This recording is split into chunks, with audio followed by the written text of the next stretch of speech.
Paul, welcome to the Experienced Designers. Thank you, my friend Steve. Yeah, good to see you. Good to see you today. We are in rather almost polar opposite ends of the world. And I'm really curious to, to kind of just, dive a little bit more into your background. I'm really curious about this topic. I definitely come into this conversation today as a novice, and I'm really curious to learn from you today as well, because the subject matter that you have been definitely focusing your career and evolving your career on is just so fascinating. Um, so let's start. Let's just kick in, like just for the audience, Paul. Like, who are you? Where are you? And what do you do? Well, sure. Thanks. Paul Zach, I am a professor at Claremont Graduate University in Southern California and the founder of the first neuroscience as a service company called Immersion Neuroscience. And I've spent most of my career creating knowledge and technology so that people can live longer, happier, and healthier lives Mhm. by And what's measuring and in brain t- activity. I guess I left that out. I'm a brain guy. oh, So, yeah, we're going to talk you about the are brain. a brain guy. Well, I was going to say I think it wouldn't be a podcast talking to a brain guy if we're not talking about dopamine and oxytocin, of course. So I'm really curious. I have watched your TED talk where you had the syringe with oxytocin, wasn't it? Was that Yeah, correct? Yeah. right. So yeah, really curious to dive in. You can see you've been really dedicating a lot of your kind of your career to this research, and have really created some really profound impacts in that area. So look, let's just dive in. Just tell us a bit about your background, Paul. Like in terms of like where does it kind of start for you? Like your into the brain world. Where did you kind of start your work and your focus? Yeah, sometimes I think I'm a Martian and I'm just trying to figure out what these interesting species called humans are doing. And when we run experiments and ask people, why did you do this thing? So when we run experiments, we always have people make a decision, an objectively measurable, active decision. So I'm not a big believer in people self-report. The brain doesn't give us insights into its inside workings, just like your liver doesn't. So we measure brain activity while people make decisions to really look at the variety of the human experience. I think decisions are a great way to understand. If you like chocolate ice cream and like vanilla, that's interesting. Why? I don't know, but your brain will tell us something about that. So, as you kind of suggested, I got well known in neuroscience and in the media for really focusing on the brain activity that results in these positive social behaviors that we see a lot, but they're so normal that we sort of forget about them. Holding the door for someone, smiling, being nice. So the bad Brilliant. behavior gets all the press and attention because it's rare and it's dangerous, but where's the good behavior come from? And by knowing the mechanisms in the brain that are the inflection point between good and bad, we really can really understand that variety of the human experience, right? So again, Brilliant. we've known each other for a while. We've chatted. You seem like a wonderful person. Occasionally, because you're a human, you have bad days and you yell at people. Rarely, maybe, hopefully, rarely, right? But what's that about, right? That's interesting. 99% of the time, you're a wonderful guy and go through your life. And then every once in a while, that happens. So I was in South Korea recently, long flight, you're not sleeping very well. And I got in the hotel and there was something wrong with the room. And that lady was just, language issues. And I remember I was kind of cranky with her. I was not very nice. This lady's just trying to do her job. She doesn't know anything. And Brilliant. and then I'm reflecting, well, oh, I hadn't slept, right? So when you don't sleep, you inhibit the ability to modulate your emotional responses just a little bit. And so you become a little more impulsive and aggressive.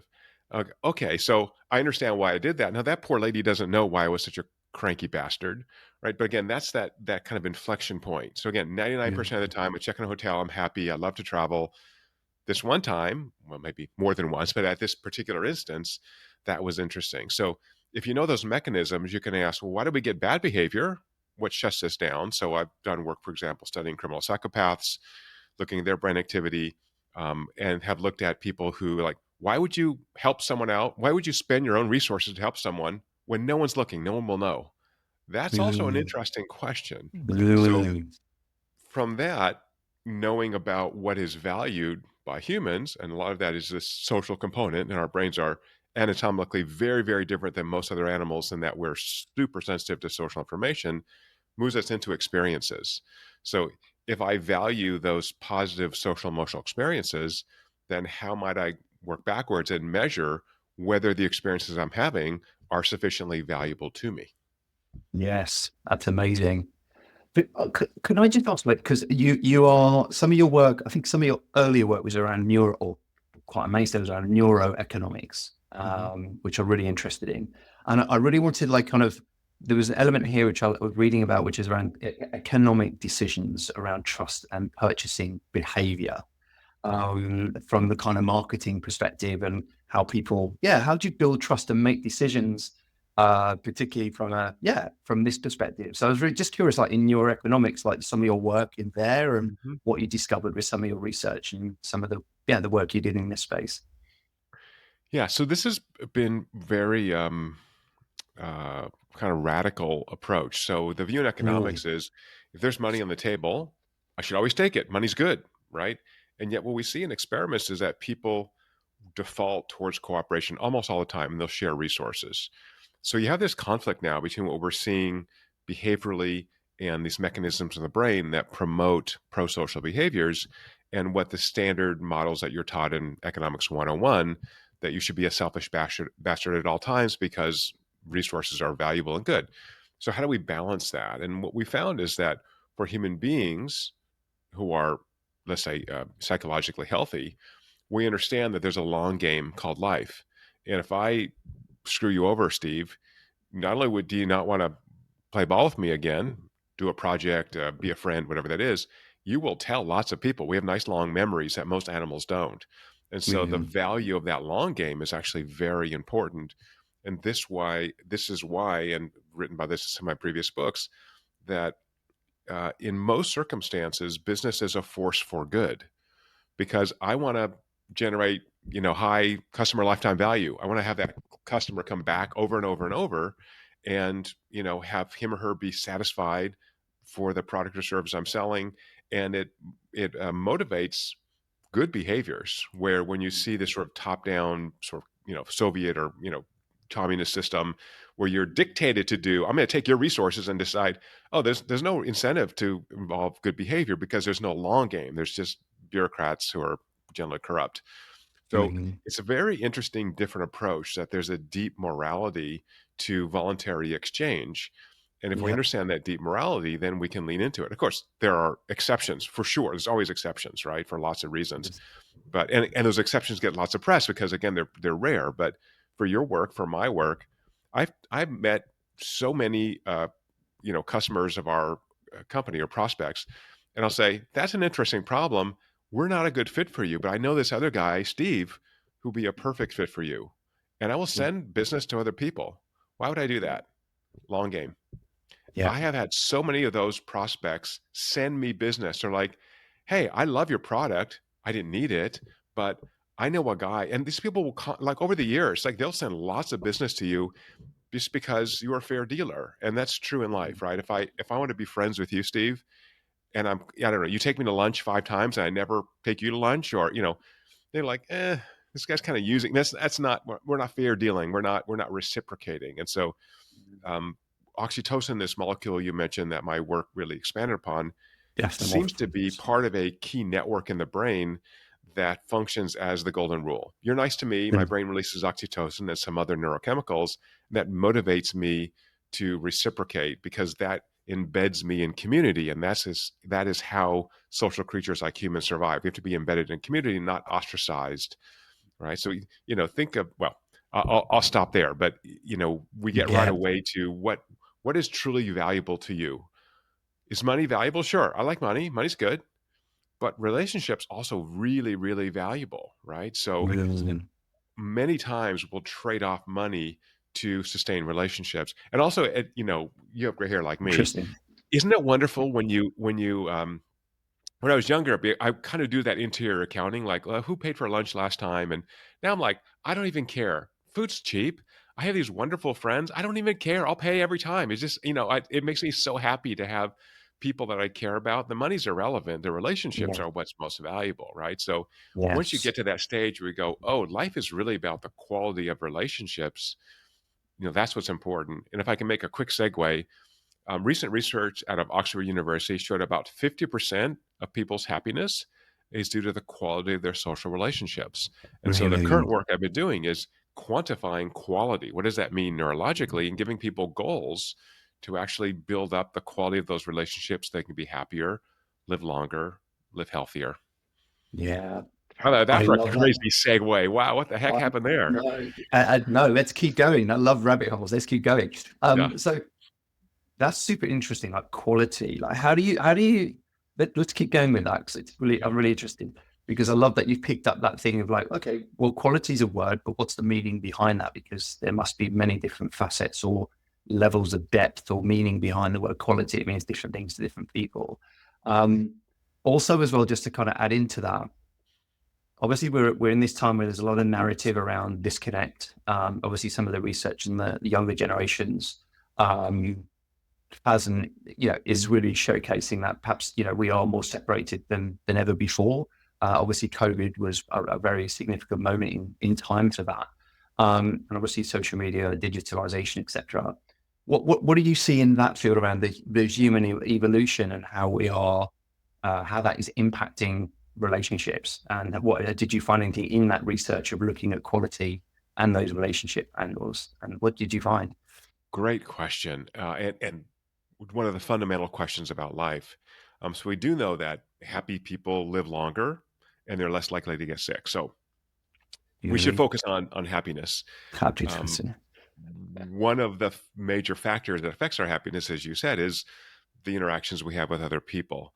So this may be very bad news for listeners. Your brain is a very lazy organ. It takes so much energy to run your brain that it just wants to idle most of the time.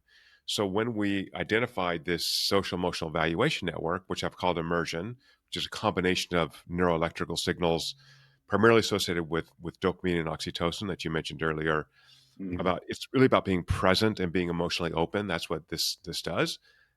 That's what it takes to have a good relationship, right? If we're friends, well, we are friends, but if we're hanging out in Stockholm and I never share anything about my life with you or with my wife or whatever, I'm not really mm, a good friend. I'm not, or I don't listen to you. I don't like I'm having a tough. I'm like, suck it up, dude. What like that wouldn't be very mm, nice, right? So being present, being emotionally open are kind of the keys of building a strong relationship. Because the brain's lazy, it doesn't invest a lot of resources into every experience we have. So if I asked you what you had for breakfast a week ago, probably don't know because it's not important. So your brain flushes that out. yeah. So this network for evaluating social emotional experiences, which I've called immersion, it's a combination of signals. I have to give it a name. It's a 1 second frequency signal that we can pull from the brain, and we built technology to do that. We showed recently that you need 6 or more of these high value experiences to be emotionally healthy. That is, the brain is choosing how much to invest in these resources. Immersion is metabolically costly. It's investing in, hey, I'm hanging with Steve. This is so Yeah, fun. I'm getting a lot of value from this. It's awesome. yeah. Versus I'm, I don't know, doing accounting or I don't something I don't like to do, like not getting a lot of value from that. So Mm, once we identified this, then we built this free app called Six that gives people goals and works in the background. You don't have to do anything, no journaling or anything, and it will link to your calendar and just tell you, oh, here's the activities today, last week, for the last month that are most valuable to you neurologically. That your brain is investing the resources to really absorb all that information. That's what's making you happy. Do more of that. And now to close that narrative arc, almost always those high value experiences involve other people. So mm, there can be experiences where I'm so I do a lot of outdoor activities. So I was out in the mountains training with some friends on the weekend. Super valuable. First of all, I was training with friends, so there's a social component there. But even if I train by myself, I'm running or whatever with my dog. Sometimes I'll get these high value experiences like beautiful sunrise on top of a mountain. Yeah, I can get that. But almost always it's those high value experiences or the social experiences. So what's the takeaway from all this? We've got to invest in relationships. To be really happy and healthy requires actually making that investment. And that means, again, being open, listening, putting time into building those relationships to improve their quality. yeah. With a very typically like lazy brain that doesn't like to, you have to give it a kickstart every time and make it Yeah. extra this time for some people. Um, can I just duck back on immersion for a moment because it's something I picked up in some of the research that we did before this recording. Um, was the combination of the dopamine and oxytocin, which is this kind of combination around the immersion. Is that Mhm. correct? Could you just explain that a little bit to me? I'm just really curious on this because I'm going to get to immersion in a bit more detail around experience specifically. But yeah, Sure. Well, let's do that. Let's talk yeah, about how do we create high value experiences? Why would businesses care about this? Again, my religion is customer lifetime value. I want to yes, delight the customer so much that he or she wants to come back, have a raving fan. How do I do that? Well, right now we're kind of guessing. Oh, this could be. I mean, you're a pro, Steve. So you do this for a living. yeah, You're more than guessing. You have a lot of history. You have a lot of training. But ultimately, absent measurement, it's kind of guess and verify, and then maybe pivot and improve. Right, and over time we get better. But everything from marketing materials to movies to live experiences, we'd really like to know second by second which parts of that experience are most valuable, for whom is it most valuable. And so post 9/11, a lot of money went into the Department of Defense, and my lab was funded with millions of dollars, honestly, to identify combinations of signals in the brain that would accurately and consistently predict what people would do after a message or an experience. So the U.S. Department of Defense and other agencies um, tasked us with building a neurologic test bed so they could essentially influence people's behaviors. So again, I'm a behavior guy, I'm not a feeling guy. They don't want to affect your feelings. They want to predict your behaviors. So mm, think of this as dropping leaflets or Voice of America or all this stuff that the U.S. government does that tries to influence people's behaviors and perceptions. How do you get Syria, just beside just left Syria. How do we get the Syrians to want to cooperate with U.S. goals? That's a big issue, and that at first requires communication, maybe some resources, maybe some boots on the ground. I don't really know, but at a minimum, it requires communicating. Hey, we want to be friends with you, and we're happy to help you form a new government.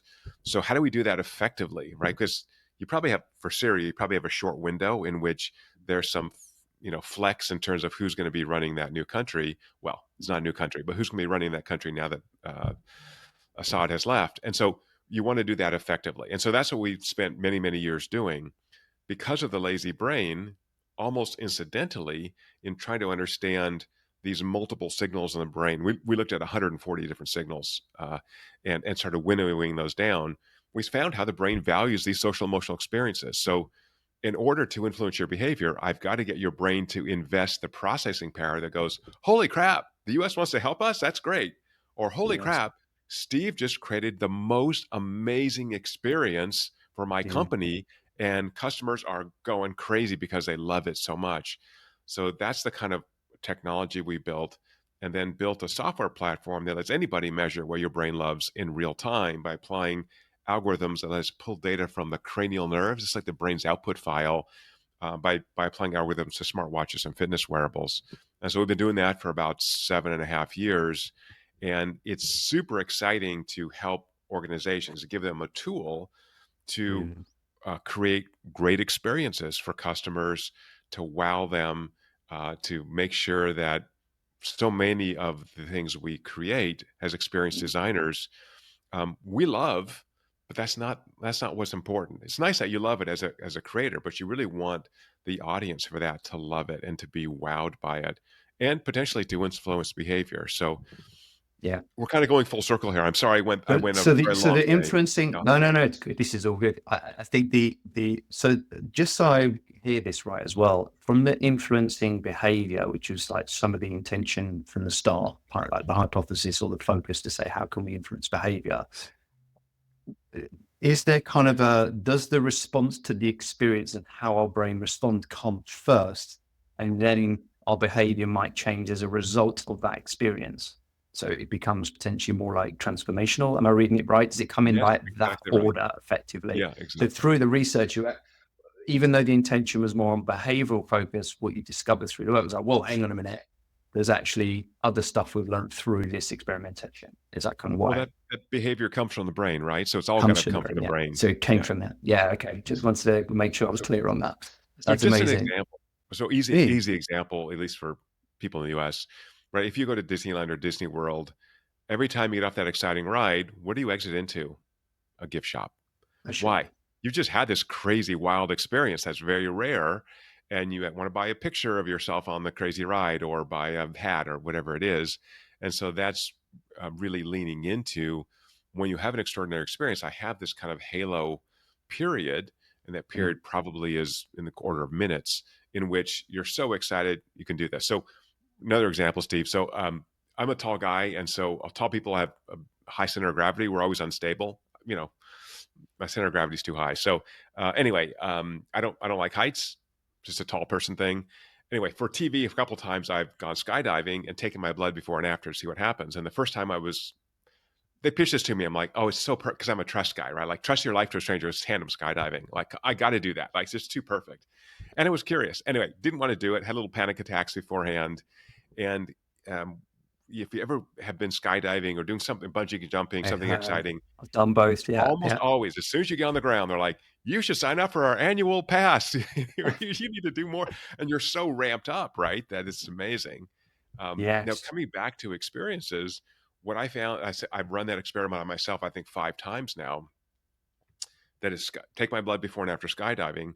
The first time, largely a kind of a arousal stress response, a little bit of oxytocin, and then it became this pure oxytocin dopamine response where I just love it. My fear of heights, by the way, went away immediately first time I went skydiving. So anyone's got a fear of heights, if you can skydive, it may just fix do you. it. Yeah, and so it becomes just a joyful experience, and it's really almost, it becomes kind of addictive. Like this is so much freaking fun. It's just awesome. And so you Yes, do want to kind of repeat this experience, like, oh, this is something that for me works for me. It may not work for other people. And so I think that's also the difficulty in experience design is, we're kind of thinking about that broad swath of customers or individuals who may enjoy this. But one thing we found by measuring brain activity while people go through experiences is that sometimes an experience on average is not great, but you may have this subset of super fans, typically between 10 and 20%, we find neurologically, that are over the moon. This is it's like me with skydiving. It's like an amazing experience, and you want to do it over and over. And those individuals you want to identify, you want to engage with them. They will help you spread the word. They're super fans, right? So I want to find those yeah. people. Yeah, and also, I mean, you can normally find them queuing up outside of an Apple store the day before the release of the new iPhone. Yeah, definitely those kind of super fans who will do almost anything and very, very ramped up before they enter the store. Um, Pumping music, all the staff either side clapping them in, high fiving. It's yeah, it's designed in a way, I'm sure, to get people really ramped up and get them super, super pumped, ready to buy that next iPhone. But I think from experience design, I want to have a database of those people. And I think what's been missing a lot on the super fans is they want to help you. They will spread the word. They're Mm. leverage. So I live outside Southern California, and so all the movie studios have fandom departments now. They have for years. These fans that write fan fiction, and they have a database. And when they have a new movie coming out in the Marvel universe or whatever, they will engage those people a year before release. Hey, we're gonna have a special screening for you people because we love you, and we're gonna, Yes. and they will be leverage points. And they love Yeah. it. You're not abusing these people. It's a big part of their person. This is the Comic Con kind of people, right? So they're so into Yes. it. They're buying costumes. They're doing cosplay, and God bless them. If that makes them happy, it doesn't hurt anybody. Go for it. Yeah. Right? It's fun. So, one of the things with experience design is, and quite often, particularly when you're staging some kind of experience, whether it's some kind of customer experience, a moment in the customer journey, or an employee experience, or it could be a live event. Um, a lot of focus tends to be like I tend to see it's a lot like top down, or events tend to be kind of, let's say, they're staged as an event rather than necessarily an experience. So a lot goes into the production and making sure everything's on time and those things, which is super valid. You need that. But also, like when you're creating these kind of moments for fans or audiences or customers or employees, quite often you're not quite sure how people are responding to that experience. And I think this is where this work, I'm really curious, because 100 people or you and I could go into a same event at the same time, watch an artist come on, we'll have a completely different experience of that actual event or that action artist themselves, or indeed that the advert on TV or whatever it might be. So how does your work and how does the immersion tool and also the work that you do kind of help identify that on a more kind of individual level, but then also on a more kind of ramped up numbers of data help to kind of, yeah, help maybe people like me, experienced designers, to refine those elements and use this as a way to kind of use it as an iterative tool to help shape and maybe manipulate, if you want to use that word in a positive way, of course, um, future interactions with our super fans, customers, or whoever our target groups are. Such a brilliant question. So you nailed it. The point here is iterative. That's what you said. If I have a tool that allows me to think about which parts of the experience are most valuable, which are flat, which don't work at all, then I can iterate and make this thing better. So that's what we've really done. And uh, you know, I'm probably NDA'd from mentioning lots of names, but publicly, companies like Ogilvy have used this for years. Accenture's long-term client, many others. They're in the experience design space, and they will do preliminary work, lots of research, smart people like you helping them, and then do a soft launch, and then measure and begin to iterate. So, because there are hundreds of people every day measuring immersion for experiences, ads, movies, a lot of those subscribers to our platform will share that data with us and ask for more insights. So the book I wrote a couple years ago, which is called Immersion, um, is based on about 50,000 brain observations, which like no neuroscientist has ever had because no one has created a distributed neuroscience technology like I have. And so basically there's 5 components for experienced designers to really think about to make a really kind of kick-ass experience. And they have an acronym, CERTA, SIRTA, like certain. You can be certain this is going to be a great experience. So the S is for staging, right? Think about going to a movie theater. What happens? You talk to your friends and then the lights come down and you have trailers. You turn off your phones, right? So I'm setting up this experience. And so we call this psychological safety. I want to make sure you're relaxed, psychologically comfortable. If your feet hurt or you have to pee or you're hungry, you're burning all kinds of bandwidth neurologically about that, basic function rather than being really present for that experience and enjoying. Yeah. So the first thing is make sure people are comfortable. Don't rush them through this. We sometimes think we want to be efficient. Let it feed in. Think about I have a better example, but think about sex, right? You want to spend time with your partner. You want to, it's no rush. There's no rush on this, right? So spend that foreplay. I wish I had a better example, but anyway, spend a little time. So S is for staging. Um, the I is for immersion. So I want to create a peak immersion experience. What we found is that the most effective way to do that is use a narrative arc.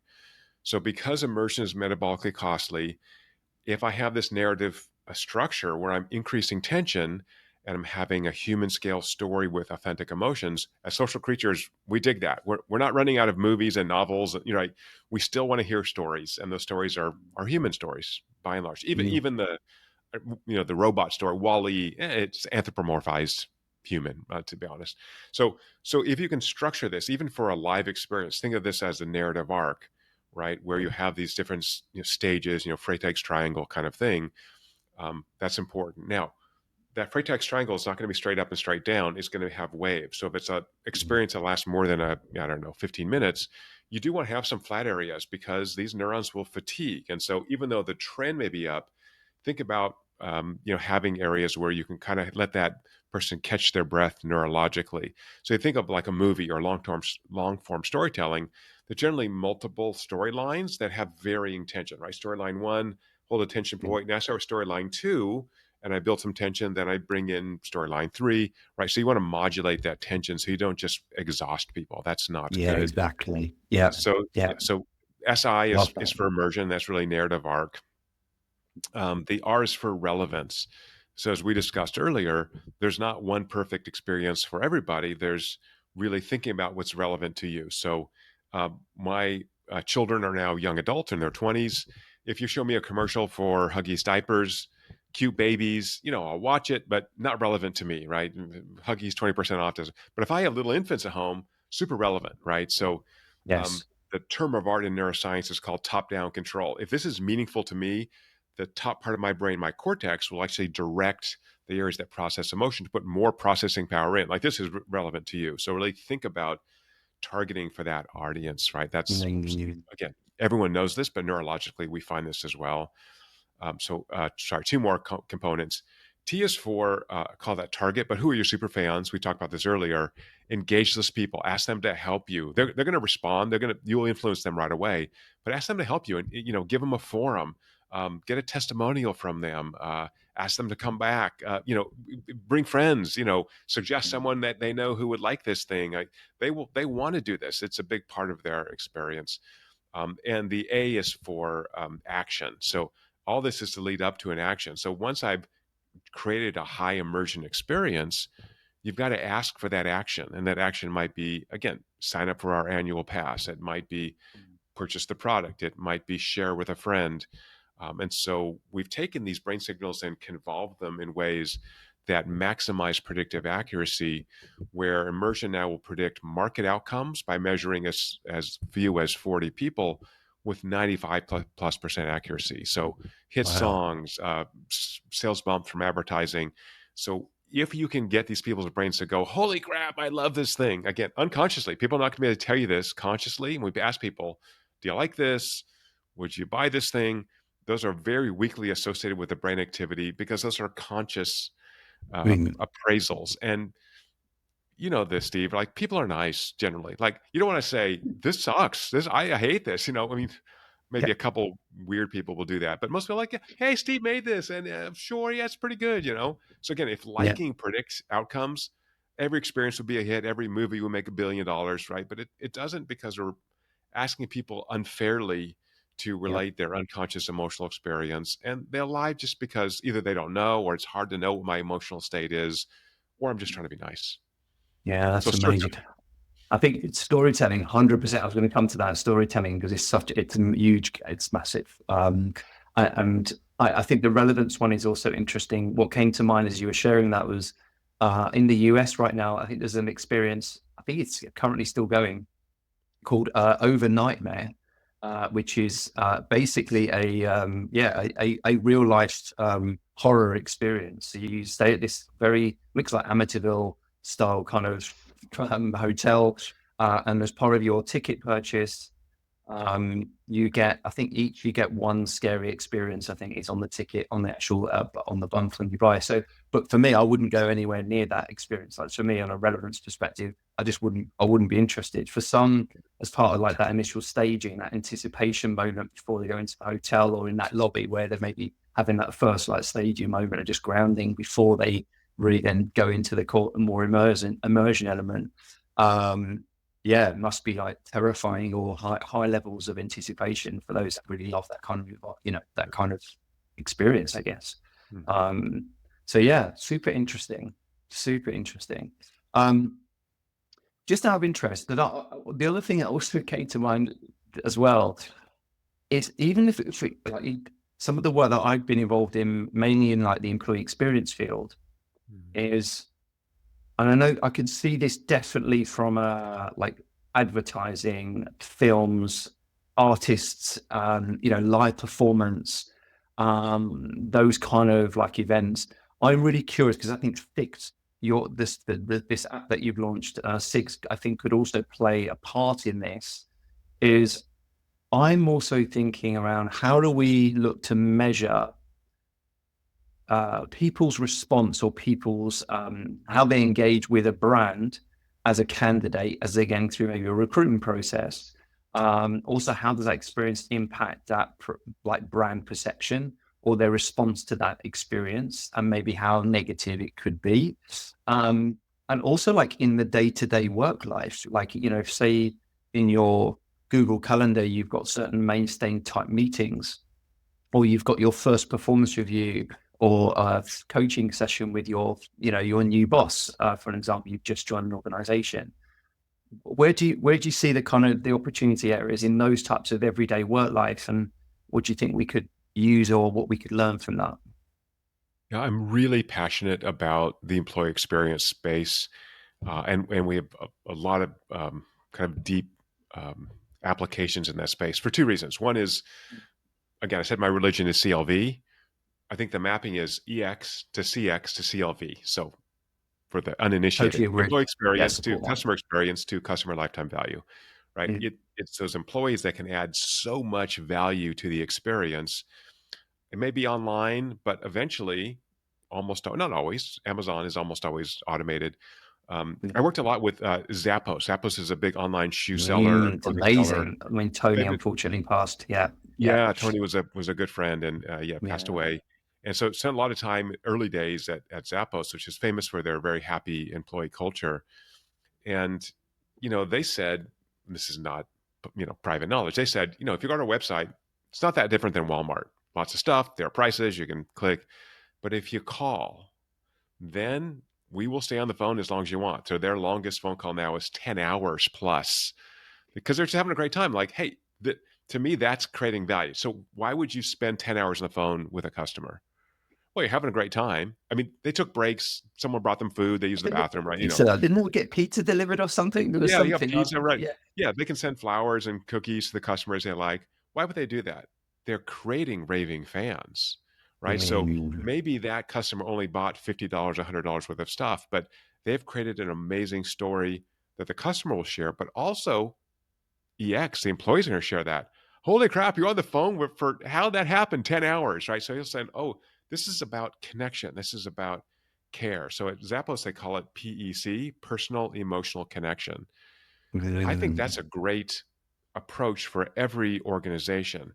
I do want those employees to have a personal emotional connection to the customer, to their colleagues at work, and really to the purpose of the organization. Why do we even exist? How do we improve, ultimately, how do we improve people's lives? Why do they pay us for our product or service?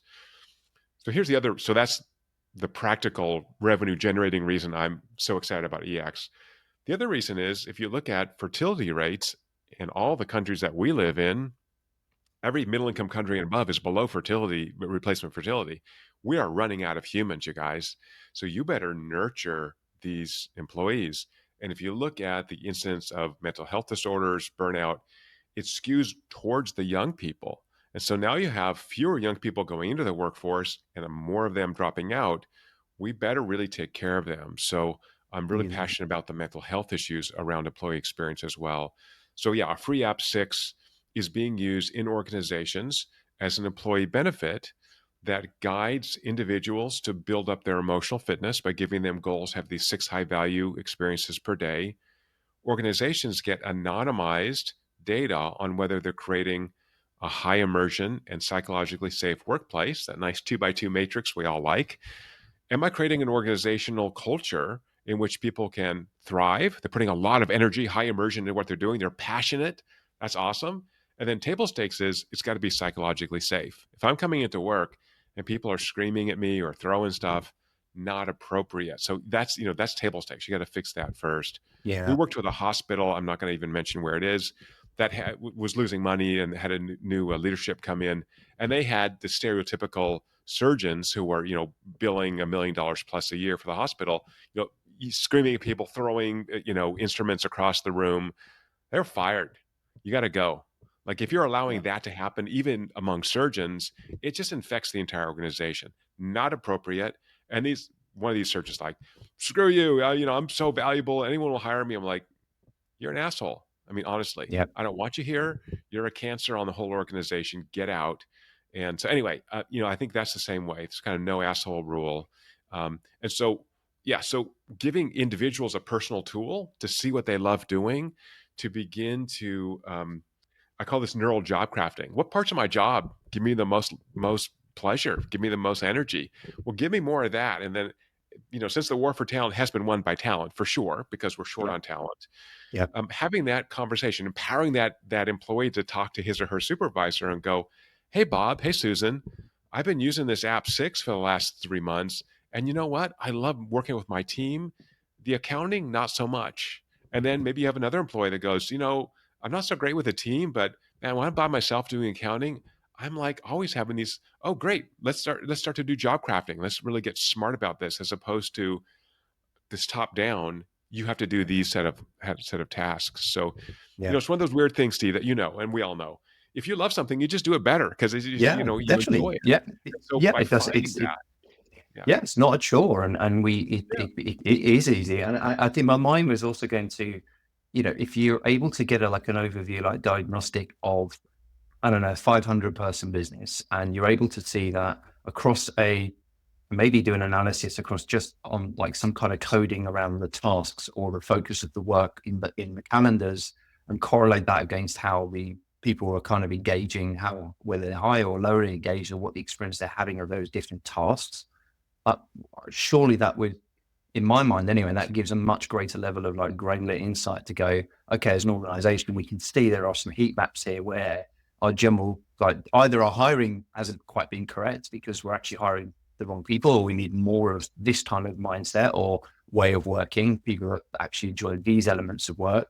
And we can see that these elements where we have higher scores, well, this is customer facing, and we really need that because we want to have highly engaged people at the front line, engaged with our customers, and they enjoy doing it. Um, I don't know if it can get to that, but maybe it can. But that sounds super interesting, to be able to correlate it to task itself, and learn something about. I think the value in this as well, like to learn some more about yourself. And some might be listening, and go, yeah, but I know what I like, what I do, and what I don't like. I mean, I know I hate doing accounting and receipts, like that's a fact. And I love podcasting, and I love engaging with clients. But is there like a mid ground where maybe sometimes we don't have that level of awareness with our brain, and to know there's like a variance, like maybe like we kind of like it. I don't know. To see where I'm going with that. That I know Yeah. we could probably all be distinct to say I love that and I hate that. But is there a huge variance in the middle, just that we could learn about ourselves by measuring how we are experiencing different tasks or the work itself? Because that's a different thing.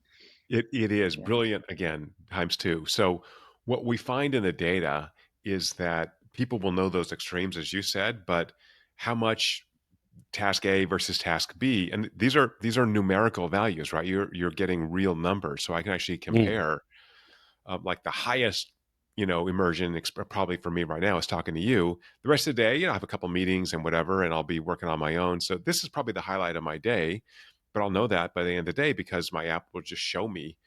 They have these little bubbles. So the bigger the bubble, the more valuable it was. And I want to get 6 Cool. of those bubbles a day. So super easy, super, obvious. You can look at it for 2 seconds and know exactly, which is most valuable. But in the middle, yeah, people just don't know. So um, you know, uh, there's a lot of surprises in there. So I'll give you one example.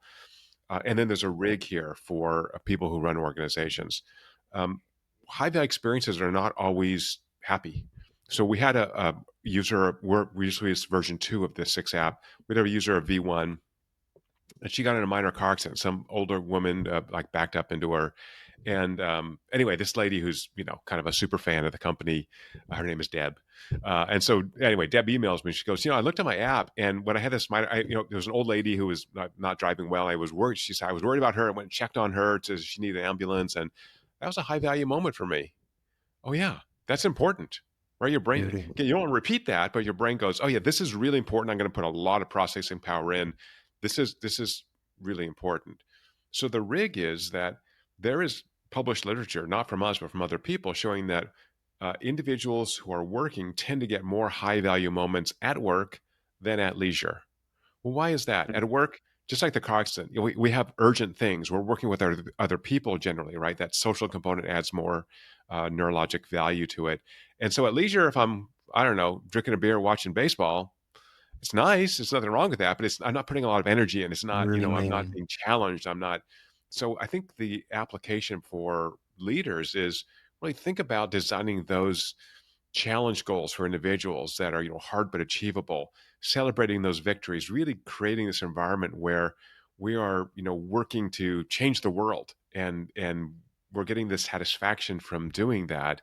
And it doesn't always have to be happiness inducing, but the punchline for individuals is when you have more of these high value experiences, you're inducing neuroplasticity. Your brain actually gets better at being present, at being emotionally open. You are actually thriving as an individual. So I believe that we have over 25 years of my life. So no big deal, Steve. I work slow. Really found the first true neurologic measure of thriving, and that is world changing. So just to finish What? this long dissertation What? I'm giving you, my modest Wow. goal is that in 3 years, 1 billion people worldwide use our free app to build up their emotional fitness, to be happier, to be healthier, and honestly, to connect to people. So you mentioned this earlier, and we didn't pick up on it, but that human connection is so important. So the app actually lets you share your data with other people. And so I'm going to build this group of individuals to be on this emotional fitness journey together. They're not going to see all my data. They'll just sort of see red and green. So if I see, hey, Steve's been in the red zone for 3 days, I can send you in the app an emoji, a thumbs up, heart. Mm. Or, God forbid, I could call you up, Steve, and go, hey, my friend, you shared your data with me. It looks like you might be not doing so well. Now, you might say, Really? oh, I had the flu. And okay, do you need something? That's fine. My dog died. Okay, I understand that. Or, yeah, I've been struggling. I don't really know why, but I'm like, dude, let's grab some lunch tomorrow. How about that? Yeah. That's what good humans do. That's what friends do. That's what family does. And so by building in this social layer, we are trying to break apart this, as you mentioned in your intro, this pandemic induced loneliness, working at Yes. home, not talking to people. We have to connect to other people. Even introverts like me actually need social connection. Yeah, I agree. I agree.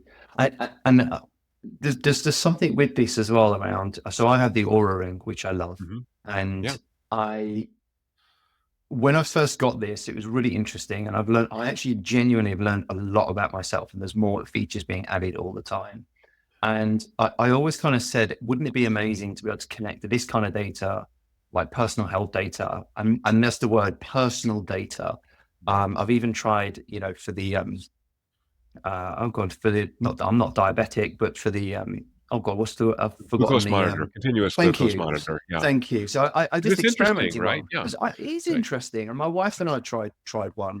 And what was interesting was I realized that all of the you start to realize quite quickly of all of these kind of diets that have been pushed on us for so many years actually like a lot of them are actually like bullshit because actually I could eat a croissant and Nia could eat equally the same croissant and we're responding very differently on how our body reacts to that croissant and to see the different spikes that we have for different things. So you can't universally say this diet will help everybody because it just won't. And I'm finding that I think this kind of personal data element super personalized to me, both in my fitness, how what I eat, how I respond to this to some of the foods, and also interestingly, how I respond to maybe work experiences or life experiences or event experiences.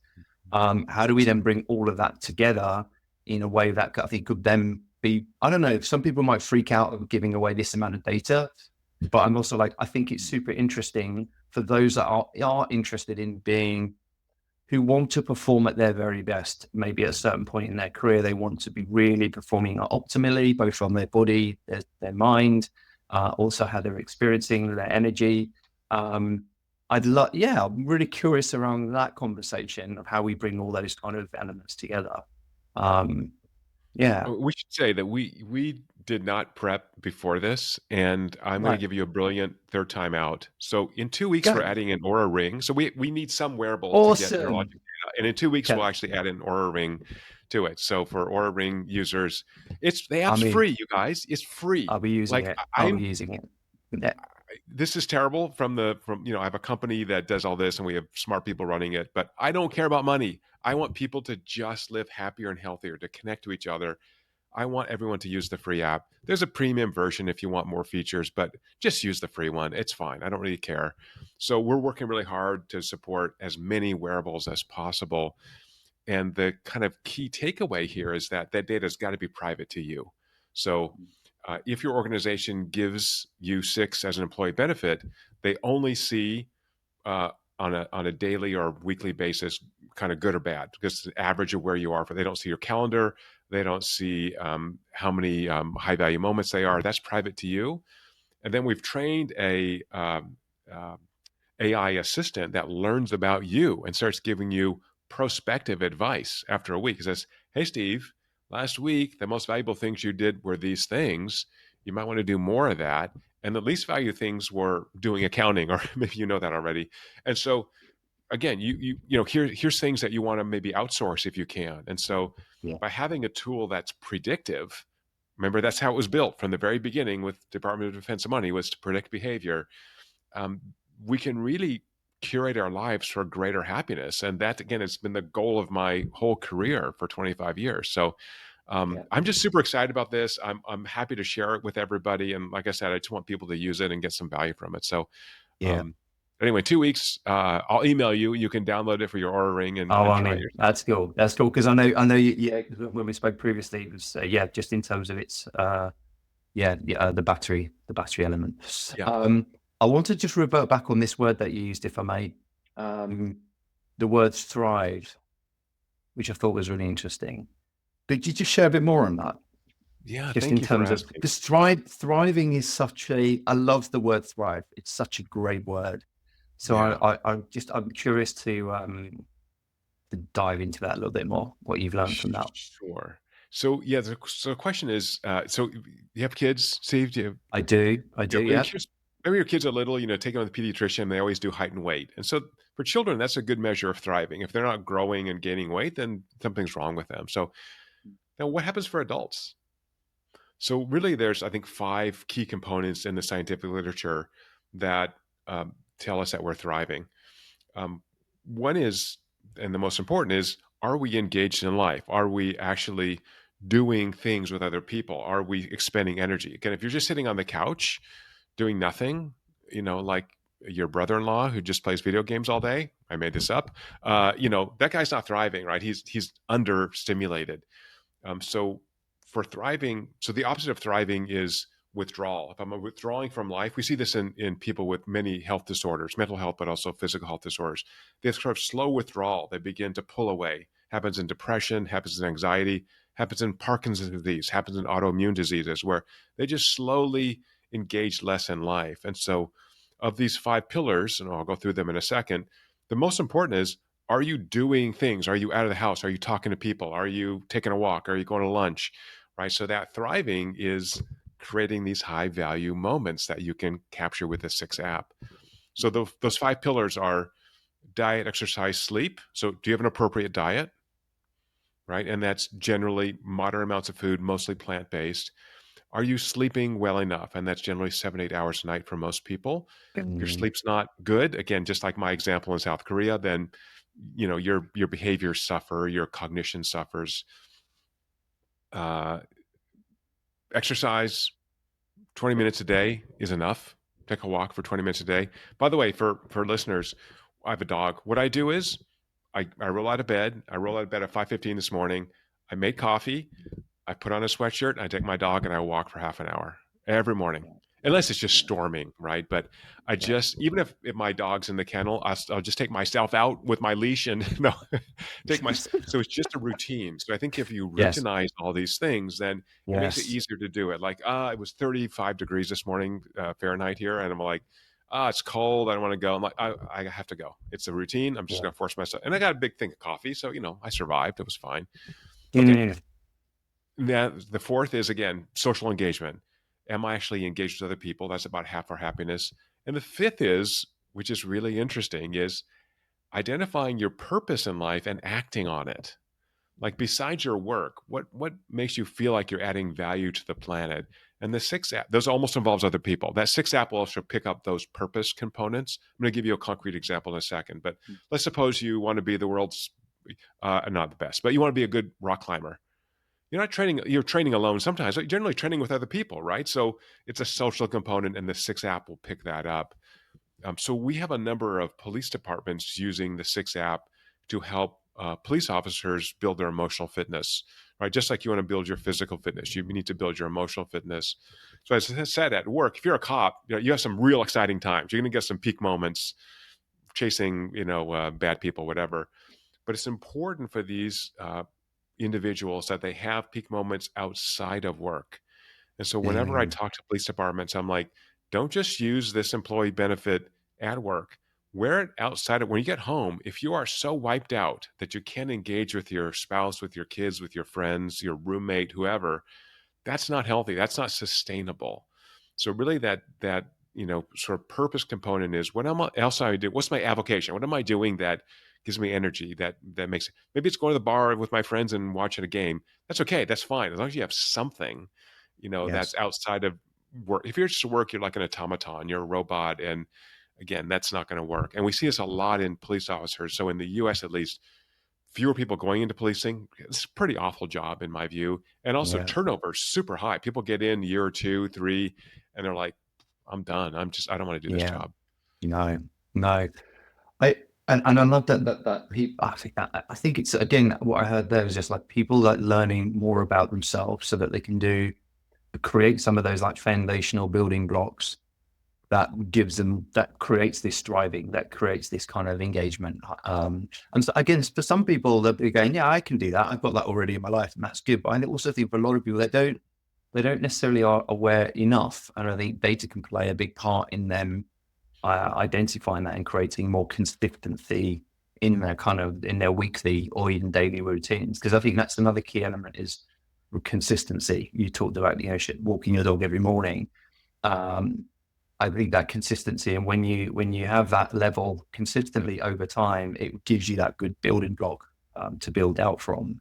Um, a question I had, and it goes back to your point, that not all experiences have to be um, large scale kind of all bands walking down the street type things. But how is rest and not engaged important in the more holistic kind of experience as well? So it's kind of do you see where? Because I know we focus a lot on what gives us engagement or what is higher engagement, but are there actually where there's lower engagement is also good for us as well? I mean, I think it's kind of in balance, in moderation, lagom as the Danish call it. But yes. Yeah.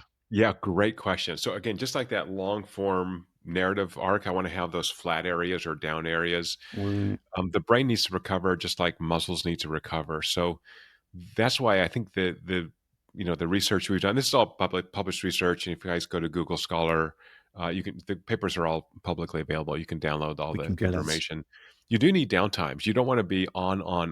And when we look at these high value moments, they have generally troughs between them where you're recovering. So that recovery is very important, and I think having a good sleep schedule. We call it sleep hygiene.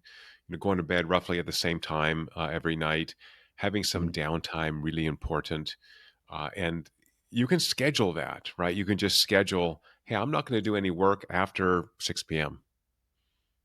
I mean, obviously I have to do a 10:30 p.m. Zoom tonight to Europe, so yeah, yeah, anyway, that's fine, whatever, I'll make up the sleep.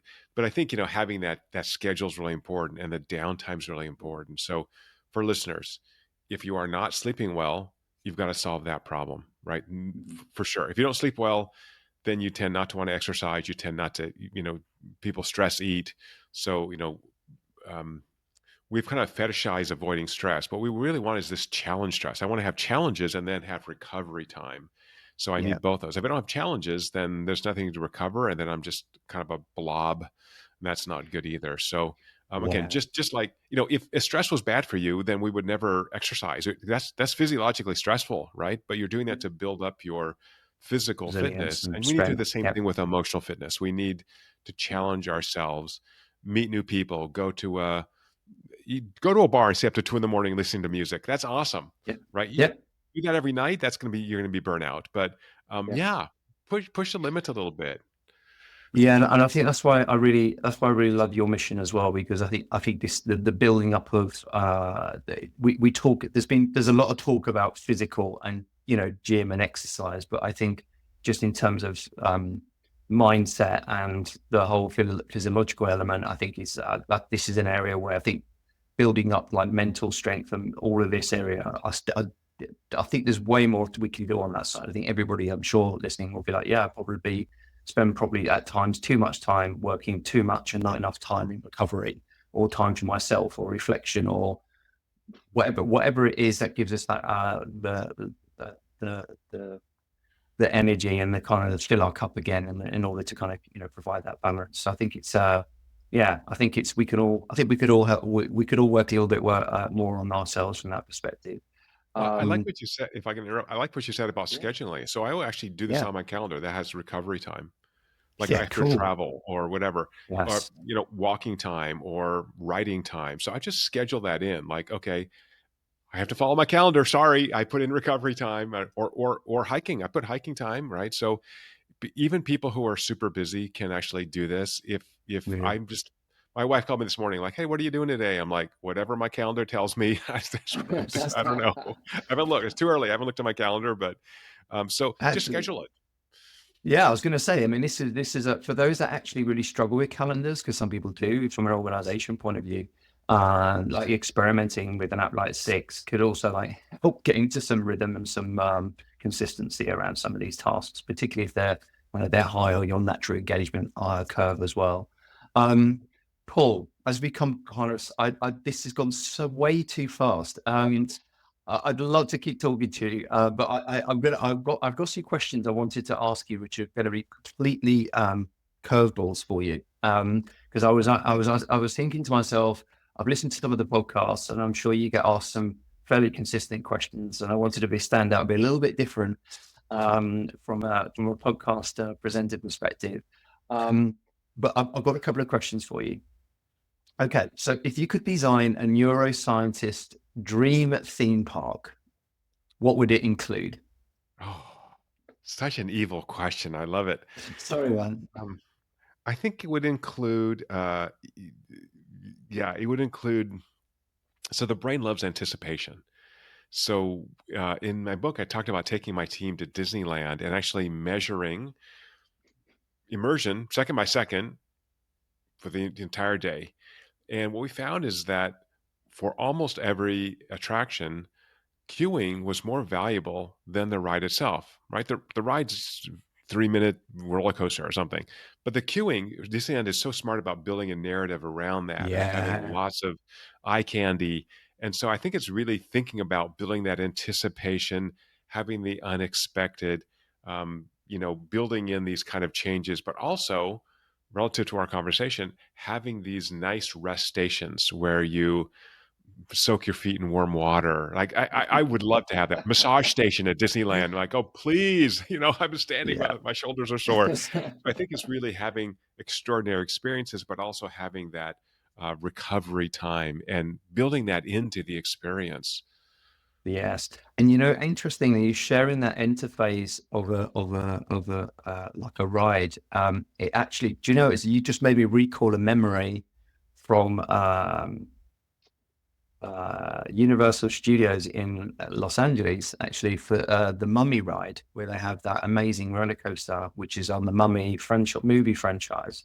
Right. And in the interface, when you obviously go through the turnstile, and then you go around the corner inside, and then you're met with this huge kind of, huge queue, and you're like, oh, yeah, okay. But then you're actually surrounded and immersed in like Egypt, because they've actually staged like the Mummy movie to keep you entertained. They've got like TVs everywhere with some of the movie playing.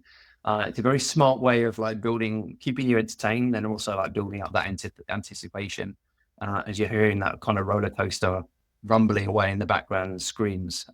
So yeah, it's very cool. Very cool. I Right. love the anticipation part. Um, did you mention you have a dog? So you have a dog? Yes. So my research team were right, because we're going, has he got a dog? I think he has a dog. So that's good that you mentioned your dog. Um, what's something your dog does that you wish you could measure with immersion tech? Well, it's funny you asked that. I actually have built a wearable for my dog. And just for fun, and Brilliant. I contacted all like the pet supply companies. I'm like, who wouldn't pay $5 a month to know if your dog's happy or not? So anyway, so I got my dog to have this wearable. Looks like this, acclimated to his leg, and I got really good signal. I'm like, oh, well, how do I test this? This is where the biology comes in. I'm like, well, it's a male dog, so I'll scratch him. And then boop, boop, boop, boop, boop. He really enjoyed the scratching, and his immersion went off the charts. I'm like, de facto, yeah, I think Immersion's measuring the right thing here. He really likes to be scratched. So, um, interestingly, I have to suppress the name, but anyway, was just contacted by a company that wants to show that happy cows make more milk. And I'm like, oh, Oh my please. God. There's a So, branding film there. Like, I want to be there. I will make a special wearable for the cows. I'll massage them, whatever it takes. I just want to get the data. It's be so interesting. So, oh yeah, I think wow. the That's awesome. I think of us creating dogs as the perfect companions, right? They always are happy to see you, and there's something very special about them. So again, for listeners maybe who are lonely, who are maybe have trouble connecting, a dog is a great way to flex those emotional connection muscles. And Mm. you come home, that dog is happy to see you. And by the way, I just moved recently. I walk my dog. I have met every neighbor. So Americans are tend to be, and maybe Swedes too. They don't really talk to each other too much. Kind of, we're a little isolated. I know everybody where I moved because I'm walking my dog twice a day, and I'm seeing. I met all the dog walkers, but now I met all the people walking to their mailbox. Mm. And if you have a dog, and I'm 6'4", I'm a big guy.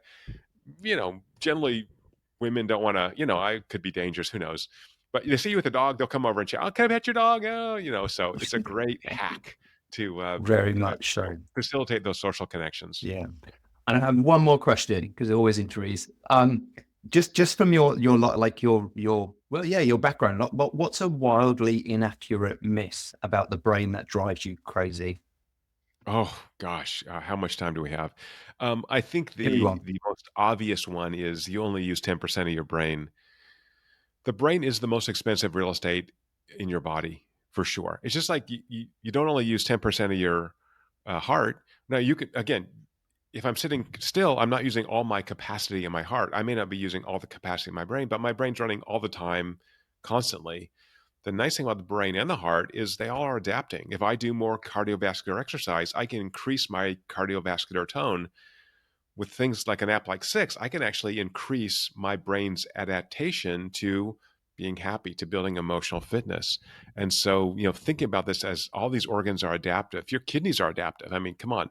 So, the Mm. muscles are. So, your whole body's about adapting. And I think it's up to us to choose that level of adaptation. And if I want to be happier, healthier, and live longer, I got to connect to other people. I've got to invest in them. So just to finish that, I mentioned to you yesterday, worked out for 5 hours in the mountains with one of my best friends.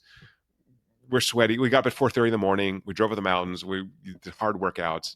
And then later in the afternoon, had breakfast afterwards and just had a great time. 5 hours together. Great. What Nice. a great friend. 3 hours later, he texted me and he goes, "Hey," and I live, 2 hours away. So I'm far away. And he said, "Hey, I have a meeting near your house. You want to have breakfast tomorrow morning?" And I'm like, how blessed am I that I have a friend who, after spending 5 hours with me, wants to spend more time with me? Like that's a Lovely. dear, dear friend. Beautiful. Like Yeah. that's to me thriving, right? I've been Was. able to build this set of individuals who are unrelated to me genetically, but value Mm. me enough, and I value them enough that I want to spend more time with them. Like what a blessing. Amazing, amazing, and that's a beautiful way, I think, to conclude this amazing, fascinating episode with you, Paul. It's well, all my conversations leading up to today, and also I'm confident there's going to be more conversations to be had as well after this podcast. But firstly, I just want to share my gratitude for sharing your most valuable asset, which is your time. And yeah, I love your energy and your passion for this topic and subject. And thanks for sharing and being a good sport with this. Really appreciated the conversation today. Well, if no one's told you this today, Steve, you are awesome. What a Thanks, privilege man. to spend time with you. Thank you, my friend. Thank you, my friend. And just a final question: how can people contact you, follow you, connect with you? Where's some of the best places? We're obviously going to put some links to the Six app, Great. Google Scholar, and any other assets that you think we can share out to the audience. Will be in the show notes as always. But just any links or anywhere where's the best place to find you? Sure. Easiest to find me on getimmersion.com, immersion with an I. And if you're listening to this and you have questions, feel free to email me. And LinkedIn is always also good. Yeah, it's great. And I'll put all the links in the show notes as always. Brilliant. Paul, thank you so much, my friend, and enjoy the rest of your day. Thanks again.